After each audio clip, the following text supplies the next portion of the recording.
రాష్ట్ర వ్యాప్తంగా ఉన్న రైతన్నలందరికీ మన కూటమి సర్కార్ ఒక భారీ శుభవార్తనైతే అందజేసిందండి. అంతేకాకుండా రైతన్నలందరికీ ఒక కీలకమైన అప్డేట్ను కూడా ఇవ్వడం జరిగింది. అన్నదాత సుఖీభవ 3వ విడత డబ్బుల్ని ఎప్పుడు రిలీజ్ చేయబోతున్నారో మనకు చెప్పడం జరిగిందనమాట.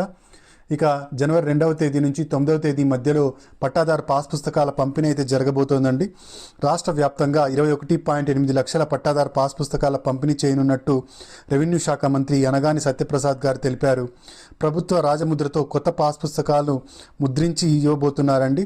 ఈ పాస్ పుస్తకాలన్నీ రైతన్నలకు చేరబోతున్నాయి. ఈ పాస్ పుస్తకాల్లో కొత్తగా ఎవరైనా అన్నదాత సుఖీభవకు అప్లై చేసుకున్నట్టయితే వాళ్ళందరికీ అప్లై చేసుకోవడానికి అవకాశం అయితే కల్పించనున్నదండి రాష్ట్ర ప్రభుత్వం.